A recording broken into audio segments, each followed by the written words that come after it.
சிறகடிக்க ஆசை serial next பிரேமோ என்ன மாதிரியான ட்விஸ்டாக்க போகுதுன்னு பார்க்கலாம். முத்து பயங்கரமாக கோவத்தில் வந்து இருக்காங்க. முத்து கிட்ட போயிட்டு மீனா என்னங்க எதுக்காக நீங்களும் இப்படியே இருக்கீங்க, ஒரு வார்த்தை நீங்கள் பேசினா மாமா கண்டிப்பாக கேட்பார் இல்லைன்னு சொல்லிட்டு சொல்கிறாங்க.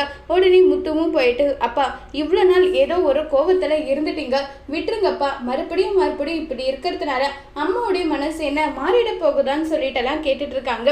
இப்போ உடனே அண்ணாமலை சொல்கிறாங்க, இவ்வளோ நாள் விட்டதுனால தாண்டா அவ இப்படியெல்லாம் பண்ணிட்டு இருக்கா, இனி எக்காரணத்து கொண்டு நான் பேச மாட்டேன். ஒருவேளை அப்படி நான் பேசணும்னு அவ எதிர்பார்த்தா மீனா கிட்ட அவ மன்னிப்பு கேட்டே ஆகணும். மீனா எப்படிப்பட்ட பொண்ணு தெரியுமா, அவ வந்து இங்க வந்திருக்கானா அவளுக்கான மரியாதை இப்ப வரைக்கும் அவ கொடுத்ததே கிடையாது. ஆனா இந்த முறை நான் விடுறதா கிடையாது. அவ மன்னிப்பு கேட்டு அவ கூட நான் பேசுறேன், அவ தப்ப அவ உணர்ந்து மன்னிப்பு கேட்கணும். அதை விட்டுட்டு தேவையில்லாம பண்ணிட்டு இருந்தா என்னால இப்படி இருக்க முடியும், இவ்வளவு நாள் விட்டு கொடுத்தேன், இதுக்கு மேல என்னால விட்டு கொடுக்க முடியாதுன்றாங்க. உடனே விஜயா அப்ப அவ சொல்றதை இப்படியெல்லாம் நீங்க பண்ணிட்டு இருக்கீங்களா, நீங்க பேசுறேன்னா எனக்கு ஒன்றும் வருத்தம் கிடையாது, போய் அந்த பூ கட்டுறவ கிட்டலாம் நான் காலில் விழணுமா, என்னுடைய அந்தஸ்து என்ன ஆகுறதுன்னு சொல்றாங்க.